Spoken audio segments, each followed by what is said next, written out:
Welcome to BRK news. BP high blood pressure చాలా మందిని ఇబ్బంది పెడుతూ ఉంటుంది. దీన్ని తెలుగులో రక్తపోటు అంటారు. అయితే ఈ ప్రాబ్లం అనేది అసలు ఎందుకు వస్తుంది? సో దీన్ని న్యాచురల్ వేస్లో మనం కంట్రోల్ చేసుకోవచ్చా? సో పూర్తి వివరాలు తెలుసుకుందాం. మనతో పాటు ఉన్నారు ప్రముఖ vegetable therapist and sun spiritual society founder Vikramaditya Guruji గారు.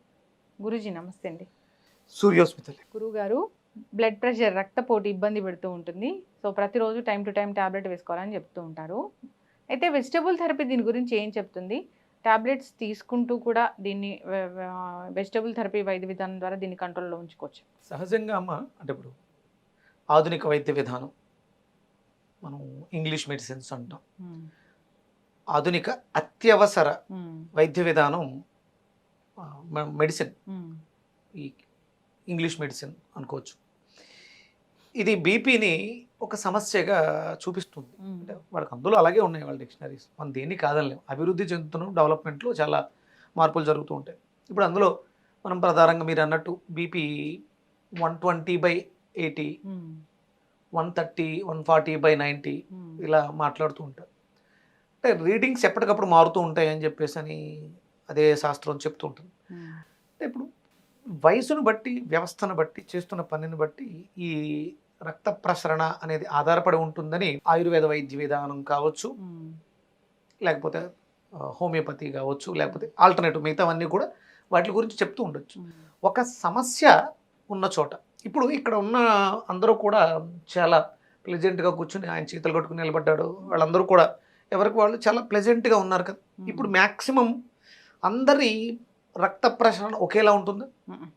ఎందుకని? డిఫరెంట్ ఆలోచనలు, డిఫరెంట్ వర్క్, అంటే వాళ్ళు చేస్తున్న వర్క్ నేచర్ని బట్టి. ఓకే అనుకుందాం, 120, 140 బిట్వీన్ ఇక్కడ ఉన్న వాళ్ళందరం కూడా చాలా సౌమ్యంగా, అందరూ బాగా నిదానంగా, మీరు కూడా నీచు కూర్చుని ఉన్నారు, నేను కూర్చునే ఉన్నాను. ఇప్పుడు మనం అందరికీ బ్లడ్ టెస్టులు చేస్తే బీపీ అనేది ఎంత ఉంటుంది?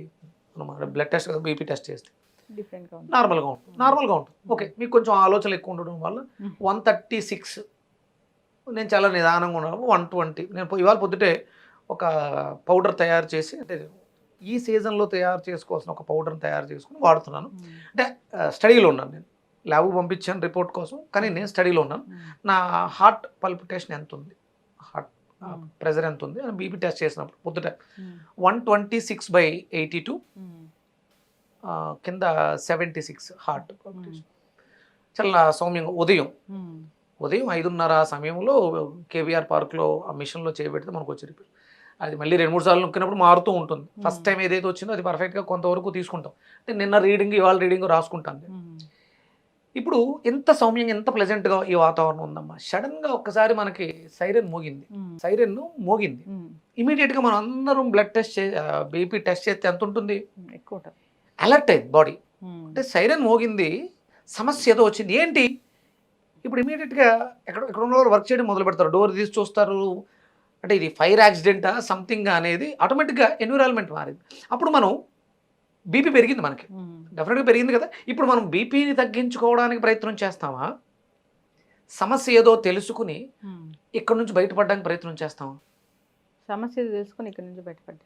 మన శరీరంలో ఉన్నటువంటి రక్త వ్యవస్థ ఎక్కడికో ట్రావెల్ చేస్తుంది. అప్పటి వరకు సాధారణంగా ఉన్నటువంటి రక్తం సరఫరా మార్చుకుంది, స్పీడ్ అందుకుంది, సంథింగ్ ఏదో జరుగుతుంది, అబ్జర్వ్ చెయ్యి అని చెప్పడం మాత్రమే బీపీ బ్లడ్ ప్రెషర్ పెంచుకుంది, ఎక్కడికో వెళ్తుంది అక్కడ సమస్యను పరిష్కరించడం కోసం.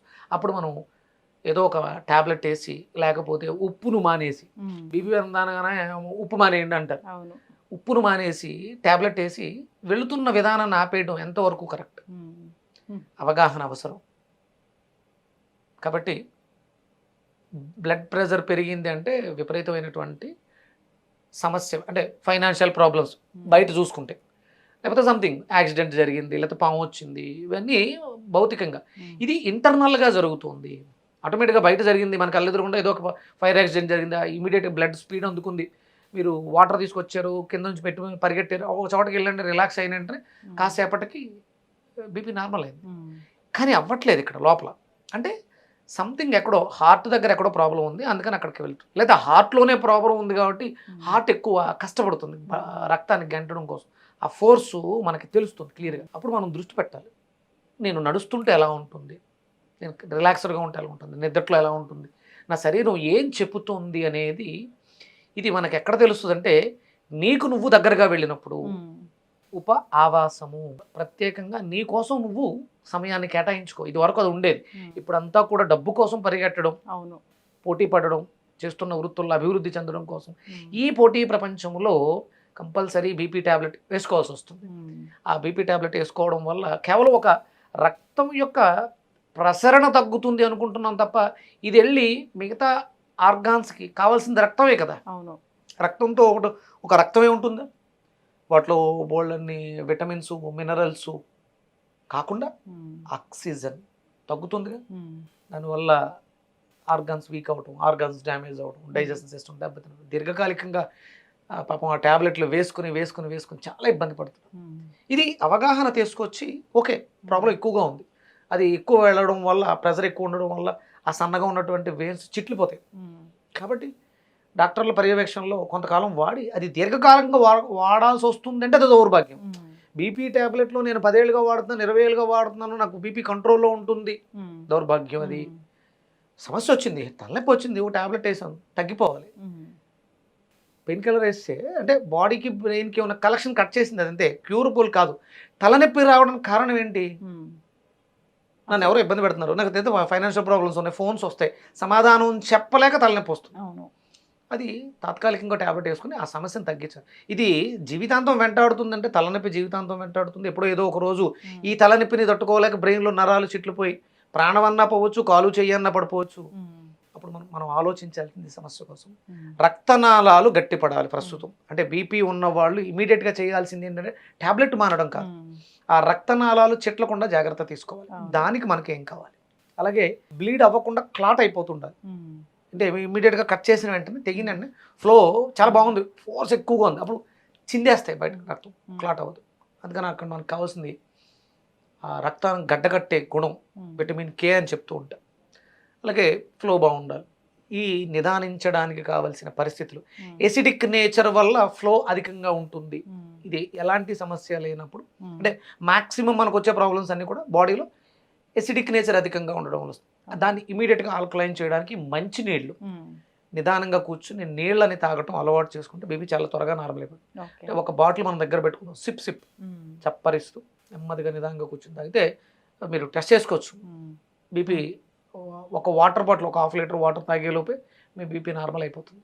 ప్రాణాయామం సమస్యలన్నిటికీ సొల్యూషన్ గాలి, నీరు, వీటితో అయిపోతుంది మన శరీరంలో. దానికి నేను అంటే ఆ రక్తనాళాలు గట్టిపట్టడానికి మనకి గోరుచిక్కుళ్ళు చాలా అద్భుతంగా ఉపయోగపడతాయి. గోరుచిక్కుళ్ళు ఒక 10 గోరుచిక్కుళ్ళు, 10 గ్రాముల అల్లం, ఎసిడిక్ నేచర్ని ఆల్కలైన్ చేయడానికి ఒక నిమ్మకాయ, ఇవి 3 సమపాళ్ళగా 3 తీసుకుని, అంటే 10 గోరుచిక్కుళ్ళు 10 గ్రాముల అల్లం, 20 గోరుచిక్కుళ్ళు తీసుకుంటే 20 గ్రాముల అల్లం, ఒక నిమ్మకాయ తొక్కతో సహా, ఇవి 3 మిక్స్ చేసి కొంచెం ఉప్పు, సైంధవ లవణం, రుచికి తగ్గట్టుగా మీ నోరు చెప్తుంది ఉప్పు ఎంత వేసుకోవాలి, ఉప్పు వాడాలా వద్దా. ఏదో నేను చెప్పానని ఉప్పు ఎక్కువగా వేసుకోవడం, నేను చెప్పానని ఉప్పు పూర్తిగా మానేయటం కరెక్ట్ కాదు. నీ నాలుక చెప్తుంది, నీ నాలుకే డాక్టర్. నేను ఇవి పనిచేస్తాయని చెప్తాను, దానికి తగ్గట్టుగా ఆ రుచి నీ శరీరం యాక్సెప్ట్ చేసే విధంగా. నోరు చేదుగా ఉంది అంటే ఏమీ తినొద్దు, నోరు ఉప్పగా ఉంది లేదా దాహం వేస్తుంది, ఇవన్నీ శరీరం అడుగుతుంది. నీకు నువ్వు గమనించుకో అంతే తప్ప బీపీ ఉంది, రీడింగ్స్ ఎక్కువ చూపిస్తుందని ట్యాబ్లెట్లు పెట్టుకుంటే వేరే సమస్య ముదిరి పెద్దదైపోతుంది. ఇది చిన్న సమస్య బీపీ అనేది, కానీ వేరే సమస్యని పెంచి పెద్దవాళ్ళు చేస్తాం. అందుకని ఏంటంటే జాగ్రత్తగా మనం తింటున్నటువంటి ఆహారంలో ఎసిడిక్ నేచర్ తక్కువగా ఉండేలా చూసుకుంటే, ఆల్కలైన్ బాడీ ఉంటే, మనం తీసుకునే ఫుడ్స్ బాగుంటే మన ఆరోగ్యానికి బీపీకి అసలు సంబంధమే లేదు, హ్యాపీగా ఉండొచ్చు. సో ఏదైనా స్ట్రెస్ తగ్గించుకోవాలి, హెల్దీ లైఫ్ స్టైల్ అనేది మనం మెయింటైన్ చేయాలి, ఆహారం నియమాలు కూడా పాటించాలి. మీరు అన్నట్లు దీనికి గోరుచిక్కులు చాలా బాగా పనిచేస్తాయని చెప్తూ ఉంటారు, మీరు చెప్పారు. సో దాన్ని పాటించాలని. ఇంట్రోవర్టెడ్ గోరుచిక్కులు భావోద్వేగాల్ని, మానసిక స్థితులను కూడా మారుస్తాయి. అంటే కాయగూర ప్రతిదానికి ఒక భావోద్వేగం ఉంటుంది, అవి మనలో ఉండేటువంటి ఉద్వేగాలని ఉపశమింపచేస్తాయి. కానీ కాయగూరలు విరివిగా తీసుకోవడం ద్వారా ఎంతటి పెద్ద సమస్య అయినా భవిష్యత్తులో న్యూట్రిషన్ వాల్యూస్ ఉన్నటువంటి ఆహార పదార్థాలే ఔషధాలు అవుతాయి. అవన్నీ కూడా మన వంటింట్లో మాత్రమే ఉన్నాయి, ఇంకెక్కడ లేవు. అవును, అంటే నేను రీసెంట్గా కూడా ఒకటి భలే చదివాను గురుగారు, అది చాలా చక్కగా ఉంది. అంటే బెండకాయ డయాబెటీస్కి పనిచేస్తుంది అని చాలా చక్కగా రాశారు. అసలు గోరుచిక్కుళ్ళు నరాల బలహీనతకు పనిచేస్తాయి అని ఎంత చక్కగా రాశారు. అంటే మన ఫుడ్సే మనకి ఆరోగ్యాన్ని పెంపొందిస్తాయి. 100%. మీరు ఇంతకుముందు ఎపిసోడ్లో కూడా చాలా చక్కగా చెప్పారు. అంటే మన మనసు మీద ప్రభావం చూపిస్తుంది, మన మనసు కకావికలమైపోతుంది అంటే మనం తీసుకునే ఫుడ్స్ వల్లే అని. డెఫినెట్గా ఫిజికల్గా హెల్త్ ఇష్యూస్ ఇప్పుడు మీరు చెప్పిన బెండకాయ ఆరోగ్యానికి చాలా మంచిది, షుగర్ను కంట్రోల్ చేస్తుంది అనుకున్నాం. అదే బెండకాయని అంటే మీరు పచ్చి తిన్నప్పుడు ఒకలా పనిచేస్తుంది, దాన్ని పులుసులో వండినప్పుడు ఒకలా పనిచేస్తుంది, దాన్ని డీప్ ఫ్రై చేసి దానికి శనగపిండి అద్దించి మనకి అసలు పని చేస్తూ ఉంటాం. అప్పుడు అదే అమృతం విషయం అవుతుంది. ప్రాసెస్ చేయొద్దని చెప్తున్నాను అంతే. నేను మనం తీసుకునే ఆహారమే కానీ ప్రాసెస్ ఎక్కువ చేయకుండా న్యాచురల్గా తీసుకోండి. అయితే రెసిపీస్ అనేవి ఒకటి మీరు చెప్తూ ఉంటారు, అవి మాకు ఖచ్చితంగా ఇవ్వాలండి. తప్పకుండా. ప్రాసెస్ లేకుండా వితౌట్ కుకింగ్. రీసెంట్గా ఒకటి చూసాను ఏంటంటే బెండకాయలు జస్ట్ మనం అన్నం ఉడికేటప్పుడు దాంట్లో బెండకాయలు కూడా దాన్ని చుట్టేసి అలా పెట్టి ర్యాప్ చేసి మళ్ళీ దాన్ని జస్ట్ కొంచెం మిరపకాయలు అలా చేసేసి తీసుకుంటున్నారు అనమాట. అది నాకు నచ్చింది చాలాగా. అంటే ఎక్కువ ప్రాసెస్ లేదు కదా, స్టీమ్, లైట్ స్టీమ్. అది జస్ట్ అలాంటివి ప్రాసెస్. నేను ఈ మధ్య నిన్న మొన్నట్లో కూడా చాలా, అంటే ఇప్పుడు ఎండలు బాగా కాస్తున్నాయని చెప్పేసి మొన్నే మనం B12 కర్రీ చేసాం, దాన్ని పికిల్ చేశాను. ఆవ నూనెతో బాటిల్స్ చేసి పెట్టాను నిన్నే ప్రాసెస్. 3 days తర్వాత ఆ స్మెల్, ఆ ఫ్రాగ్రెన్స్ అద్భుతం. ఆవ నూనెతో ఈ మునక్కాడ, వంకాయ, టమాటాని పీల్ చేసేసి వంకాయల్ని, అంటే కలర్ చేంజ్ అవుతాయి, కలర్ చేంజ్ అవ్వకుండా మునక్కాడ ప్రాసెస్ చేసి 3 రోజులు ఎండకి సూర్యరశ్మికి ఉంచి వాటిని పచ్చడి కింద కలపడం జరిగింది. అది అద్భుతమైనటువంటి ఔషధం, B12 భాండాగారం అంటారు. ఇలా చాలా చేస్తున్నాను ప్రయోగాలు. అవన్నీ కూడా మనం మన బీఆర్కే ప్రేక్షక దేవుళ్ళకి, నా కుటుంబ సభ్యులకి, వీళ్ళందరూ నా కుటుంబ సభ్యులే. నన్ను ఆదరిస్తున్నారంటే, నన్ను ఆదరించేవాళ్ళు అంటే ఆదరించిపోయినా వాళ్ళందరూ మన కుటుంబ సభ్యులే. వాళ్ళందరూ బాగుండాలి.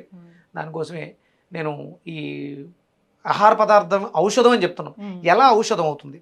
నేను కొన్ని ప్రోడక్ట్స్ విమ్టా ల్యాబ్స్కి ఇచ్చాను, నేను తయారు చేసి ప్రాసెస్ చేసాం. ఈజీగా ఒక కప్పు ఇది తినేస్తే, నా దగ్గర ఒక న్యూట్రిషన్ ఫుడ్ ఉంది అద్భుతం, దానికి ఆర్చర్ అని పేరు పెట్టాను, రామబాణం దాని పేరు. దాంట్లో మీకు అద్భుతమైనటువంటి విటమిన్స్, మినరల్స్, మనకి శరీరానికి కావాల్సినటువంటి magnesium, calcium, D3, B12, iron, ఇవన్నీ కూడా రిచ్ అనమాట. ఒక కప్పు తింటే సఫిషియంట్, అన్ని సమస్యలకి పరిష్కారం. చక్కటి ఇన్ఫర్మేషన్ గురువు గారు. సిరీస్ అనేది మనం కంటిన్యూ చేద్దాం.